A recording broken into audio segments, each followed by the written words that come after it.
اعوذ باللہ من الشیطان الرجیم بسم اللہ الرحمن الرحیم۔ السلام علیکم، امید ہے آپ سب خیریت سے ہوں گے۔ اللہ تعالیٰ سب کو خوش رکھے، ایمان میں رکھے۔ بات یہ تھی کہ سن رہا تھا پولیٹکس کی، پاور میں آنے کی، پھر کرنے کی، تو بیٹی سے بات ہو رہی تھی تو میں کہہ رہا تھا بیٹا کچھ نظام بدلنے کے لیے کسی پاور میں آنے کی ضرورت نہیں ہوتی، پاور میں آنے کی کوئی ضرورت نہیں ہوتی، کیونکہ ہر ایک کام ہر بندہ تو کر ہی نہیں سکتا۔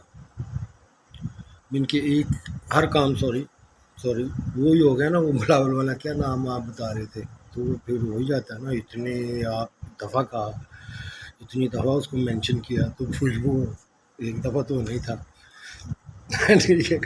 تو وہ جتنے بھی ہوتے ہیں وہ سننے دیکھنے سے افیکٹ تو ہوتے ہیں نا، یہ انوائرمنٹ کی، ایون ڈی این اے تک جاتے ہیں۔ تو اب بات یہ ہے کہ بیٹا یہ میں پھر بڑے پیار سے کہہ رہا ہوں، قرآن مجید جو ہمیں بتا رہا ہے تو وہ اس میں تو فکسڈ ہے عذاب ہمارے اوپر، دنیا کے اوپر، اور دنیا میں اس وقت کون ہے سب سے زیادہ رسپانسبل اس حالات کے؟ وہ ہم ہیں۔ تعلیم تو تھی نا ہمارے پاس، قرآن تو تھا نا، ہر شاید تو چلو ٹھیک ہے، کسی نے لے لی، کسی نے اڑا لی، کسی نے یہ، اب بلیم تو ہم ہر ایک کو کر سکتے ہیں، ہر ایک کو کر سکتے ہیں کہ انہوں نے کروایا ہے، کیا تو ہم نے۔ جب ہم کر رہے تھے، جب ہم فالو یہ کر رہے تھے تو اس وقت اللہ کہاں تھا، ہماری کتاب کہاں تھی، یہ فیصلے۔ تو اب وہ بلی کو، کبوتر بلی کو دیکھ کے آنکھیں بند کرنے والا صاحب ہے، اب یہ نہیں ہے، تو اب ہمیں کیا کرنا ہے؟ کوئی تیاری نہیں ہے۔ اب فار ایگزامپل میں آپ سے پوچھتا ہوں، ٹھیک ہے چلو جی، ہم ایک دن میں ہی ایمان آ گیا ہمارا، بدل گیا ہے، ایک دن میں ہو جاتا ہے، ایمان آ جاتا ہے، بالکل اس میں کوئی شک نہیں۔ اس کے لیے تیاری کیا ہے؟ کیا تیاری ہے؟ وہ تیاری کیا ہے؟ پہلے لڑنے کے لیے صرف ہے، اور کسی اور کام کے لیے نہیں ہے، ان چیزوں کے لیے نہیں ہے جو ہم ایک عرصہ سے کرتے رہے ہیں، جو ریپیٹ کرتے رہے ہیں، جو ہمارے نیچر میں چلی گئی ہیں، ان کو ڈک آؤٹ کر کے نکالنا کیسے؟ اس کے لیے محنت ہے، امتحان ہے، مشقت ہے، پھر ہی وہ فیلنگ، وہ ایمان آئے گا نا، طاقت آئے گی، تو پھر ہم یہ سوچ سکتے ہیں۔ اب فار ایگزامپل میں 5 وقت کی نماز پڑھتا ہوں، الحمدللہ آپ لوگوں سے زیادہ ہی پڑھتا ہوں، لیکن پڑھنے کا طریقہ ہے، ٹھیک ہے۔ جب ہم نے اسپیشل نماز پڑھنی ہوتی ہے، اسپیشل، تو پھر ہم جیسے میرے نبی پاک صلی اللہ علیہ وسلم نے بتایا ہے طریقہ ادب کا، اس سے پڑھتے ہیں، اس میں اللہ تعالیٰ ہمیں دیدار بھی دیتا ہے۔ وہ میں کہہ رہا تھا نا، ایک دفعہ میں نے کہا میں اللہ تعالیٰ کے قدموں میں سجدہ کرنا ہے، یہ سوچ کے میں نے نماز پڑھی، اب وہ میں لبا ہو گیا، سجدہ کیا، لیکن کوئی خیال نہیں آ رہا تھا، کیونکہ کرسی کے نیچے جا کے پڑھنی تھی نا۔ تو دوسرا سجدہ کیا، پھر لمبا کیا، خیال نہیں آ رہا، اب دل میں یہ تھوڑا خیال آیا کہ یار آج رب تم سے ناراض ہے، کہ تو آج تو رب جو کا بھی نہیں رہ گیا، ارے میں کوئی تھا میرے پاس، کوئی بھی نہیں، تو اب رب ہی تو تھا میرے پاس، کہ آج تو وہ بھی نہیں ہے۔ تو ایک آواز، غور کرو، غور تو میں کر رہا تھا، کوشش کر رہا تھا، لیکن ہو سکتا ہے میں فوکس نہیں تھا، کسی اور طریقے سے فوکس تھا، تو میں نے فوکس کیا تو میں سیدھا ٹانگ ہوں۔ اب یہ بات جیسے ہی میں نے دیکھا تو میرے دل میں ایک خیال آیا، سیکنڈ میں، وہ مجھے ساری زندگی کی وہ چیزیں تھیں جو میں نے اللہ کو چھوڑ کے دوسروں کے لیے کی تھی، ان کو خوش کرنے کے لیے، ان کو پالنے کے لیے، ان کی مدد کرنے کے لیے، یا اپنے لیے، کوئی میرے پاس نہیں تھا، جتن کر لیا میں نے، لیکن صرف اتنا خیال آیا تھوڑا سا کہ آج میرے پاس رب نہیں ہے، تو وہ فوراً اتنا بڑا ایک میریکل ہے، اس نے مجھے دکھا دیا ہے۔ اب میں اتنا رویا اب میرا اٹھنے کو دل نہیں کر رہا. ابھی پہنچ گیا ہوں جہاں پہ میں نے پہنچنا تھا. یہ تھا مین کہ آ گیا ہوں میں تمہارے پاس. اب اٹھنے کو دل نہیں کر رہا تھا, روئی بھی جا رہا تھا. کلا تھا گھر میں.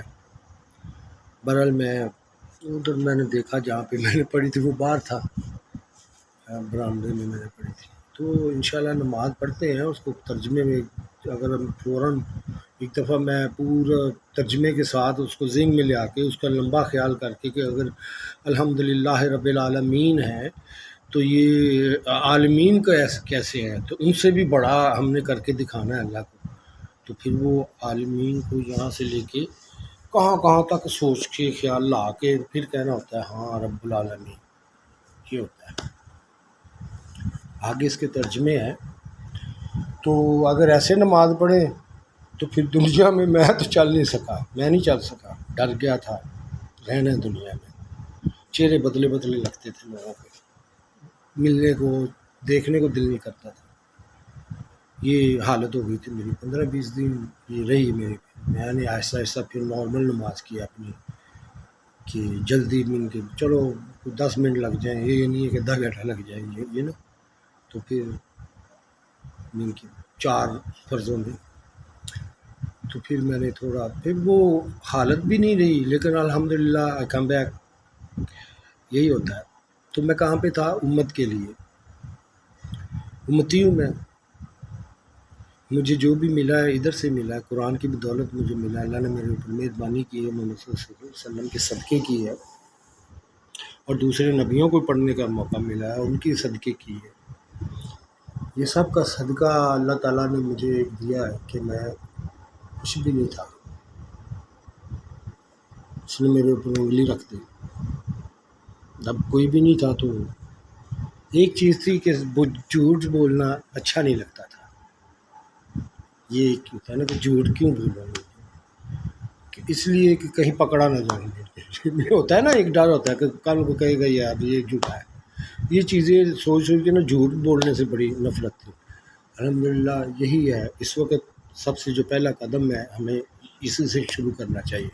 کیونکہ حضور صلی اللہ علیہ وسلم کے پاس ایک آدمی آیا تھا, تو اس نے کہا تھا یا رسول اللہ ہم اتنی برائیوں میں جیسے اب ہم گر چکے ہیں, تو اس سے نکلنے کا کوئی طریقہ بتائیں. سارے ہو سکتا ہے ہم نہ کر سکیں اس وقت جو بھی چل رہا ہے ہمارا ماحول.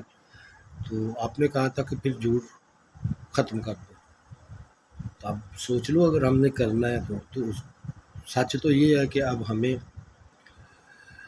لڑنے کی بجائے اپنے گھروں کو, اپنے ملک کو پریپیئر کرنے کی ضرورت ہے. تو اس میں بڑی بات نہیں ہے. ہم یہ کوئی برے کام لینے کے لیے یہ نہیں, کہ دنیا میں ایک اچھا پارٹ اور رول ادا کرنے کے لیے ہم یہ کوشش کریں. ٹھیک ہے, یہی میرا پیغام ہے. اور اس کے لیے کوئی آپ کو وزیر اعظم یا آپ کو کوئی بڑا عہدہ لے کے آپ نہیں کر سکتے. مین کہ پھر ایسے ہی ہے کہ آپ کوشش کریں, اللہ کا نتیجہ اللہ کے اوپر چھوڑ دیں. اللہ کبھی نہ کبھی لوگوں کے دل بدلنا شروع کرتے ہیں. اصل تو چیز ہے دل بدلنے, اور دل بدلنے کے لیے اتنی تعلیم نہیں چاہیے. ویسے دل بدل جائے تو اس کے لیے پھر ٹریننگ چاہیے. ٹریننگ کیا ہے کہ ہمیں وہ اپنے کردار سازی کرنی ہے جو ایمان کے لیے درکرار ہے. یہ چیزیں ہوتی ہیں, وہ حضور صلی اللہ علیہ وسلم نے کی, انبیاء نے کی, اور وہی امت کو کرانے کی کوشش پھر ان کی برکت سے ہوتا ہے. لیکن اس دفعہ ہم نے تو لڑنا نہیں ہے. اور ویسے بھی الحمدللہ رب العالمین اس کا نام لے کے بولتا ہوں. میں نے اگر کوئی میرے دل میں تو یہ نہیں ہے کہ دنیا تباہ ہو یا اس کے اوپر کوئی آفت آئے, کیونکہ یہ تو ایک ڈیوٹی سمجھتا ہوں اپنی میں, کہ یہ میرا کام ہے یا کرنا ہے, میں نے کر رہا ہوں. تو اس میں ناکامی تو کوئی بھی نہیں چاہتا, دکھ بڑا ہوتا ہے. لیکن میں نے یہ نہیں کہا کہ تم لوگ اپنے ہاتھوں سے اپنے آپ کو مارو. یہ تو چھوٹے چھوٹے کام ہوتے رہتے ہیں. پھر میں اللہ تعالیٰ سے یہ کہوں گا کہ اللہ تعالیٰ اب تو اپنا اصلہ دکھا, جو ہمارے پاس ہے اس کا. یہ بم شم یہ وہ پھر یہ نہیں ہے. پھر وہ آفت ہوتی ہے کہ جو آپ نے تاریخ میں سنی ہوئی ہیں لیکن دیکھی نہیں ہے. کیونکہ اس وقت میڈیا اتنا نہیں تھا، لیکن اب آپ دیکھ سکتے ہوں گے کہ اگر کوئی دنیا تباہ ہوتی ہے یا ہوگی تو بھی پھر وہ یہ اسلحوں کی ضرورت نہیں ہوتی، یہ چل ہی نہیں پائیں گے انشاءاللہ تعالیٰ، یہ چل ہی نہیں پائیں گے۔ اب اگر چلنا ہے تو وہی چلے گا، تو وہ اینڈ پہ تو چلنا ہی چلنا ہے۔ اب یہ آپ کے ہاتھ میں ہے، قرآن نے تو کہہ دیا ہو چکا ہے، یہ آپ کے ہے کہ اللہ تعالیٰ معافی مانگیں، ہم اس سے پریپیئر کریں ہر ریلیجن والے میں، کیونکہ ہم نے ریلیجنز میں کافی بزنس کو یا کافی زیادہ اثر و سلوک لے آئے تھے پولیٹیشین کا یا سوسائٹیز کا، اس کا بیہیویئر جو ہوتا ہے، جو ان کا جو رد عمل آتا ہے اس کے آگے ہم جھک گئے یا وہ کھڑے نہیں ہو سکے۔ تو یہ بھی ہم انسان ہیں، تو ہر آدمی کے لیے یہ موقع ہے کم از کم اپنے آپ کو، اور اس کے لیے کوئی بڑا اس کے لیے ٹریننگ کی ضرورت ہے، بدلنے کے لیے ضرورت نہیں ہے، بدلے آپ ایک دل سے ارادہ کریں آپ بدل جائیں گے، اب اس کے لیے ٹریننگ ہے۔ تو ٹریننگ کے لیے تھوڑا ہوتا ہے کہ تھوڑا ہر شے کو اپنے پہلے تو قرآن کھولیں، اس کو سمجھیں، یہ بھی نہیں آپ لوگ کر سکتے تو پھر آپ کیا بڑی بڑی باتیں کرتے ہیں، چھوڑ دیں آپ۔ اللہ حافظ۔